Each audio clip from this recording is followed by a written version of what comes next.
Lord. We got an understanding. We're on a mission from God.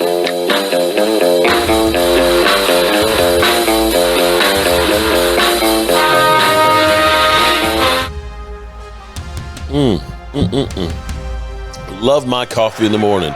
Good morning, friends. Mark Holmes here with my buddy Cowboy Joe Boo, as well as the Funky Chicken. And as always, I want to say thank you all for watching, commenting, subscribing, and being part of the Joe Boo Sports Report. Without you guys, as well as you ladies, you know that this literally does not work. I appreciate each and every one of you guys being here. It is crazy town right now as we get ready for the draft. It is Taco Tuesday, and I hope all your taco dreams come true. I can't wait till Thursday night, but things seem to be heating up. You know, this has been crazy town as far as all of the crazy draft trades and rumors and everything else that have been out there. It's been, I mean, let's be real. It's been insane because every day we get something different. Now, last night it ended up being that, you know, the Cowboys may be interested in offensive line instead of, you know, the wide receivers and the running backs and stuff. And now even somebody is talking about this morning that they believe it's going to be wide receiver or D-back. Well, here's one that's going to be interesting to continue to follow because this is one of those deals that have been building for years and now all of a sudden has new life. And that is the Dallas Cowboys trading for a veteran. Now, let's try and put together all the pieces here to what we have. Stephen Jones has talked about, you know, that they still, you know, we recognize that we need a legitimate number two wide receiver here. And, you know, for Dak Prescott to open things up and take some pressure off CeeDee Lamb. And, you know, we're not done yet. You know, we've got some options of things we can do between making trades and the draft. And of course, we do have free agency. And we're going to do our due diligence to make sure that, you know, we make that thing happen. So here's the thing. Now, here's the question, Jeff. Okay, so let's try and put it all in context here. Courtland Sutton is in the last year of his deal with Denver. And he has been there for 4 years. Longer than 4 years. So I'm sorry. He's 29 years old. He's in the last year of his 4-year deal where he is his cap number. Let me pull it up exactly. His cap number is $20.2 million right now. And if he's cut by Denver, it's a $13 million dead money hit. If he is traded pre-June 1st, it's the same numbers. So there's no advantage to cutting him versus trading him, except for trading him. You're trading him and getting something in return. So cutting him, I don't think is the option here. Now, last year, this was Broncos Wire. With the NFL season dragging on for another week or so, the hypothetical scenarios and hot takes for fans always occupy our time. Bleacher Report's Gary Davenport recently put together 8 hypothetical trades that would have an immediate impact on the 24 NFL playoff race. Davenport believed that if the Cowboys wanted to make a splash, going after Denver wide receiver Courtland Sutton would help make the postseason push. Of course, whether Sutton, who has angled for a new contract, is in the long-term plans of Denver team, embarks on another rebuild under head coach Sean Payton and rookie quarterback Bo Nix is another matter. Davenport wrote, the Dallas Cowboys are allegedly all in on the 24 campaign, but the team has some potentially glaring needs at running back and wide receiver and could prevent it from repeating as NFC East champions. The Denver Broncos have turned down multiple opportunities to trade Sutton in recent years, so no trade seems imminent. Sutton is clearly not happy with his contract situation, though as it remains to be seen, the two sides were able to find middle ground. So the trade deadline, this is during the season. Now, we've heard for 2 years now about the possibility of Courtland Sutton being traded. Now, we're going to try and examine all aspects of this. Now, this was a week ago, Courtland Sutton is optimistic and believes extension with Broncos talks are moving in the right direction. Extension talks between wide receiver Courtland Sutton and Denver Broncos appear to be in a much better place than they were a year ago. Sutton, whose contract is up after the season, gave an update on the discussions for his long-term deal on Saturday. My team has had really good conversations with the guys up there in the front office, and I think it's working in the right direction, he told the Denver Post. Ultimately, you just want to know you're working in the right direction. I think they'll see and have seen what I brought to the team. I'm open and optimistic that the fact that I'll be able to be here for the rest of my career. So that was a week and a half ago. Now, enter draft talk. Allegedly, Sean Payton is talking to other teams because they want to move up in the draft from 20. They want to move up in the draft. Trade scenario-wise is trade with the Cowboys, exchange first-round picks, and Courtland Sutton. Oh, shit! Oh, shit! That, my friends, is a trade that I could get on board with because that gives you a veteran. Now, be it he is 29 years old, but that gives you your veteran presence of a big body wide receiver. Because we're talking about Courtland Sutton, who is 6'4". He's a great red zone target, 6'4", 216 pounds. In his career, has 5,340 yards, averaged 14.1 yards per reception, and is uninjured. Let me say that. Oh, shit! Oh, uninjured. And last year with Bo Nix, had 1,081 yards on 13.3 yards per reception and 8 TDs.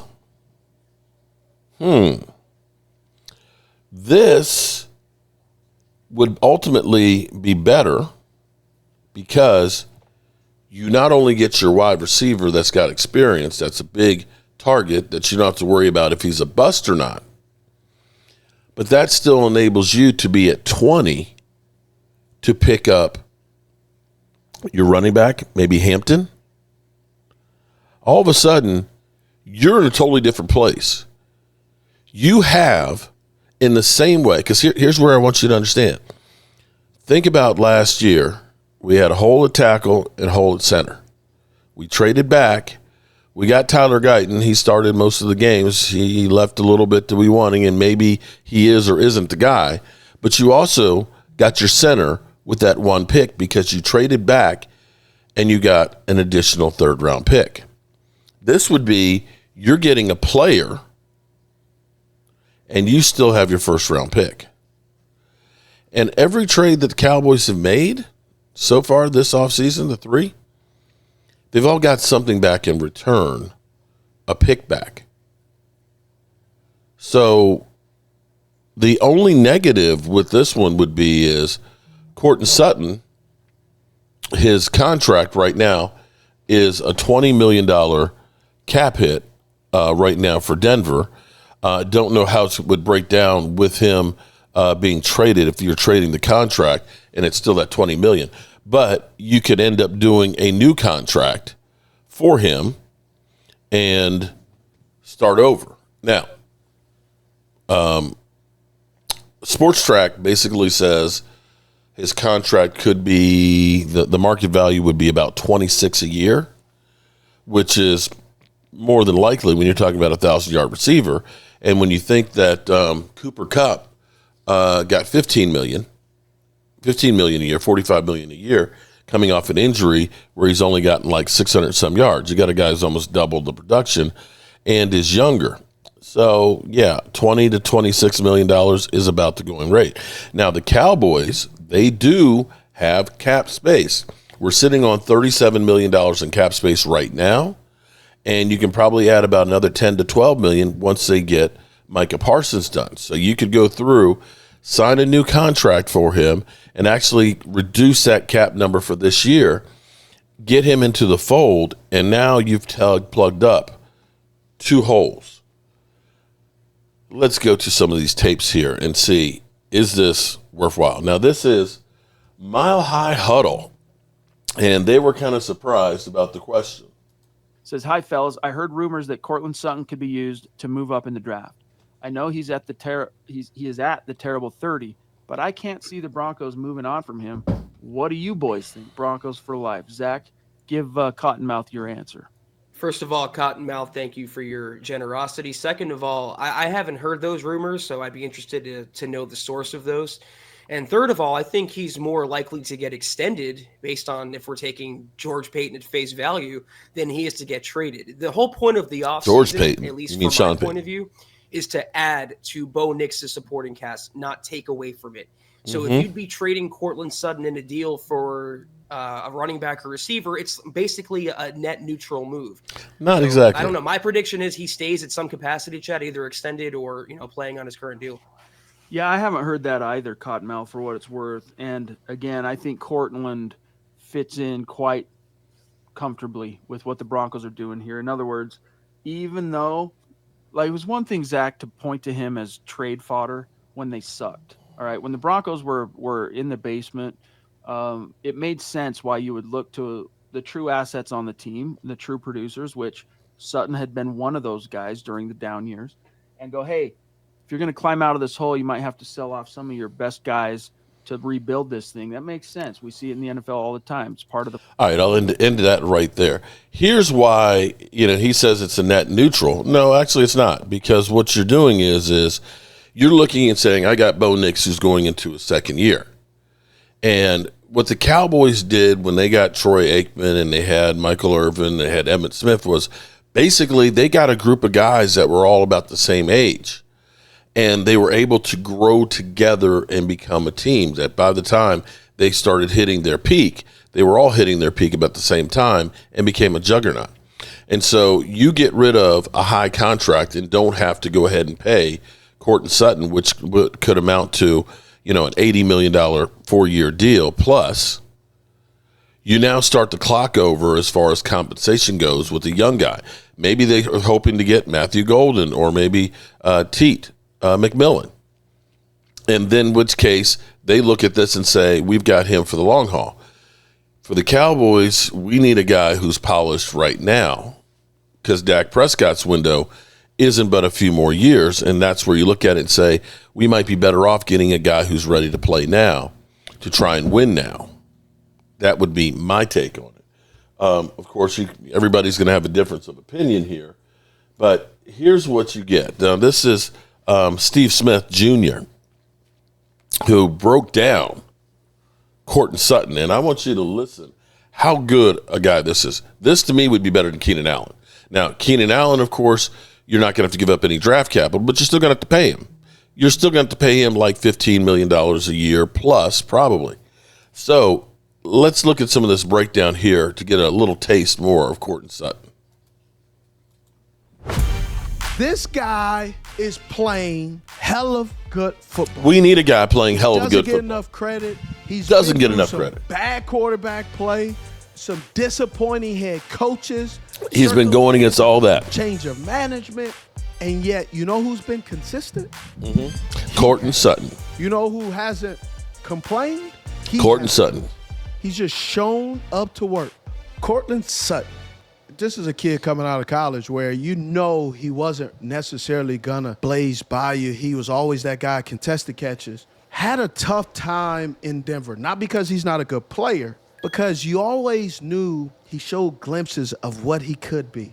And let me tell you something. Tears his knee. When you're not fast and you tear your knee, people were ready to put him out to the pasture. And he's steady Eddie. He got paid. But, bro, he's just a heck of a football player. He goes about his business the right way. You know what he reminds me of? Bob the Builder.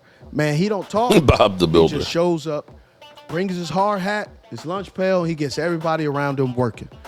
And that's what he has going on with Bo Nix.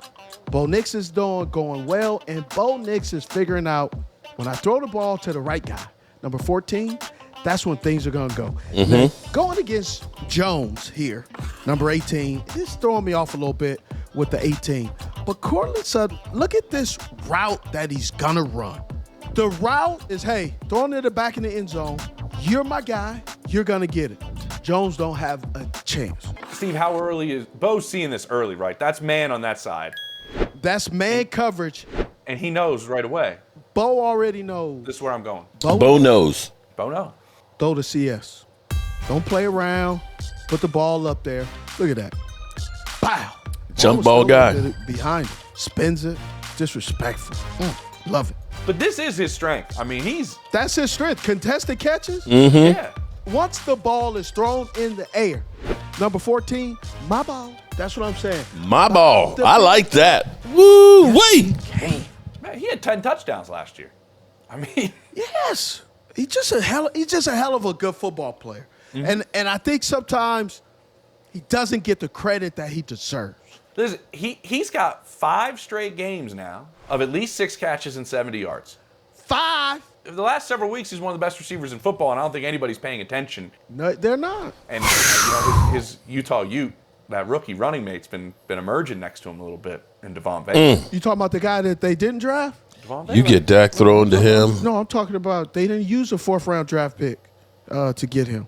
He's a 7th round. Because my point is when we went back, I go back through my archives and people were telling me that I'm a hater. I don't know what I'm talking about. That guy, Troy Franklin, will not last in the 4th round. Remember when we did our show? I do remember and I that said, show. hey, he will be a 4th round. People were offended. They called me all kind of slander. It was terrible. I was catching strays. We were. Listen, they're putting together a patchwork kind of receiving core that they're letting kind of grow with this young quarterback. Yes. Because it wasn't like this There you go. with Sutton and Bo Nix at the start of the season. Now I just mentioned the run that they're on. You're looking at the emergence of Devon Vele. They let one Ute go, which I was upset about, and Tim Patrick, who's a great teammate. And he's doing great well in receiver, Detroit. But he's got a great role in Detroit. And I see now what Sean Payton was looking at going, I need to get this Vele kid on the field. I saw him during training camp. He had one of the best camps of anybody in Denver. So we got to get the youngster on the field. Makes sense. A lot of people were upset, but it looks like the right call because Vele's that running mate right now to Courtland Sutton, who Sutton has been very, very good.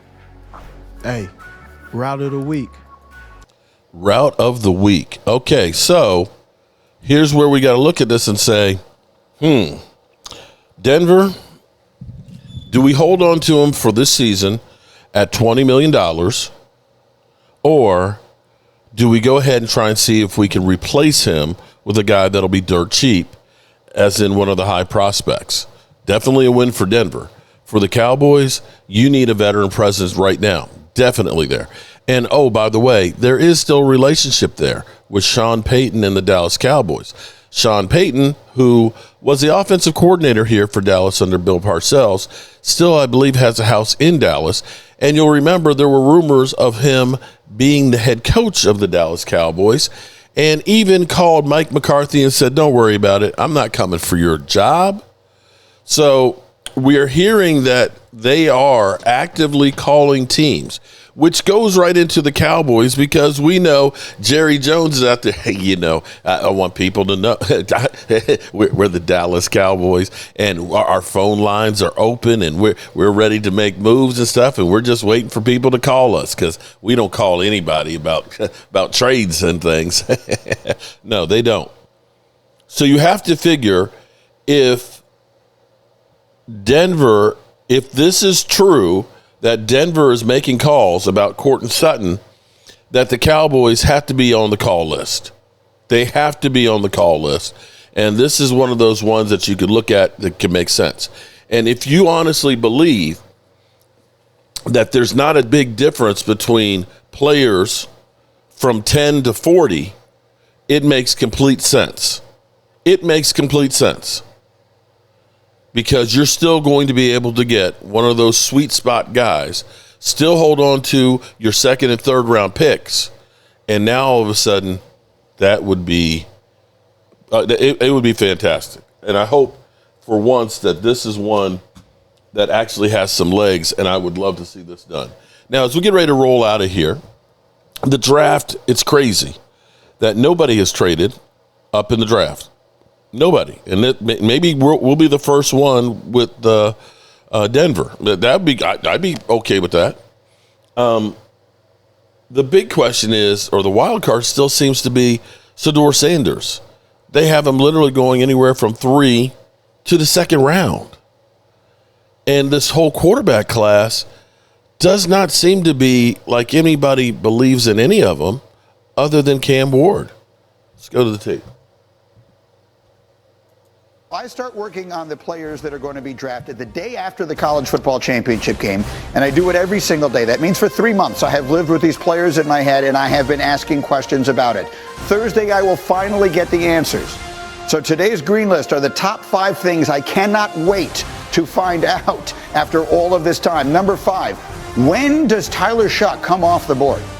If you just erased absolutely everything, but looked at the measurables, you could make an argument Tyler Shuck should be the first quarterback in this draft. The size, the speed, the arm, but he's almost 26 years old. He's got a history of injuries. He could go anywhere from the first round to the third. I can't wait to see what happens. The second question I'm dying to get the answer to at number 4. Will we have 2 tight ends go before the first wide receiver? There are 2 tight ends people in this draft love. Tyler Warren from Penn State, you've been hearing about him. I've been hearing a lot about Colston Loveland, the tight end from Michigan. I've heard a lot of people say they like him better than they like Warren. I think there's a chance both of them go before the first wide receiver gets taken. Number 3, pass rusher is a premium position. We know Abdul Carter is going to go right up at the top. Who's the next pass rusher coming off the board going to be? They're not names that you know. Usually, these are all guys that you know going in. Michael Williams from Georgia, Mike Green from Marshall. These are critically important players at a premium position. We have no idea what order they're going to go in. Number 2, does Ashton Genty go inside the top 5? Most important thing in the sport, this is the guy who gets them for you. I've been hearing a lot of people suggest he's going inside the top 5. I see Schrager nodding. I can't wait to see if he goes inside the top 5 before the Raiders get to pick. And then number 1, my number 1 question, it's everybody's number 1 question. What in the world is going to happen with Shedeur Sanders? What is going to happen? He could go anywhere from number 3 to the second round. Is he even going to be the second quarterback off the board in this draft after Cam Ward? I don't know the answers. I'm not an evaluator. I'm not an insider. I'm just the person who asks the questions, and I can't wait to finally get the answers. Now on ESPN.com, Adam Schefter put together an unbelievable list of things that he's been hearing entering draft week. And in talking about Shedeur Sanders, he brought up an interesting point. He wrote, short of Mike Tomlin, any other coach who drafts Shedeur Sanders better be comfortable with his standing within the organization, because if that team struggles and the fan base is calling for a coaching change, speculation will start to swirl about Sanders' father taking over. Mike Tannenbaum, it's a complicated little topic here. There are some big advantages that come with being Deion Sanders' son, I would imagine, and maybe there are some disadvantages in this as well. What is your perspective on all this, Mike T? Greedy, I think what I'm saying is totally fair, and let's just focus in on the Giants, because obviously there's a lot of speculation about what may happen. Look, if I'm Brian Daboll, my seat is warm. I just want to go win as many games as possible and ignore the noise. I know that's easier said than done, being on the hot seat in New York. But here's what I would say. You can win a lot of games with Shedeur Sanders. I think he's Kirk Cousins. I think he's accurate, good arm, great anticipation. He's a lot better than what they've had at quarterback. If you're worried about the noise, about what he brings, you're worrying about the wrong things. I think what I'm saying is true, but what a great head coach does, he leads by example and he blocks out the distractions. That's whatever head coach needs to do, including Brian Daboll, if in fact Shedeur Sanders becomes a Giant. What do you think of all this, D. Wood? I think where there's smoke, there's fire. And think about it. Shedeur Sanders, the only person he's ever been coached by has been his father. Yes. And so when you bring in a prospect like Shedeur Sanders in a quote unquote volatile situation, that's the only thing. That's the only logical place that people want to point to. Is this a place where Deion could possibly end up coaching his son? Collegiate stops. Peter, you and I were just talking during the break. Like the delta on what might happen with Shedeur, I can't remember ever seeing this before. He might go 3. He might go in the second round. Green, you got to go back to Johnny Manziel, Tim Tebow, these kinds of quarterbacks where all it takes is one team, but there is not a consensus that this is the guy.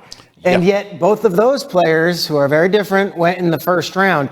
With Shedeur, I almost feel like the media, and I'll point to ESPN and NFL Network, they're all complicit in building this stock up to where he was considered early on in the process, a number 2 overall possibility, a number 3 overall possibility. Yeah. In other I've words, been talking to teams since the combine. I had nobody telling me Shedeur Sanders is a top 5 pick, and yet I looked at all these mock drafts, and Shedeur Sanders was listed as a top 5 pick. So now we're here. there you go. All these different mock drafts are having it as a top 5. In other words, nobody really knows. Nobody really knows. But it seems like the teams are kind of meh, or they're just not trying to show their hand. As always, good people, I appreciate y'all, and keep the faith. Let's see if we can get this thing done.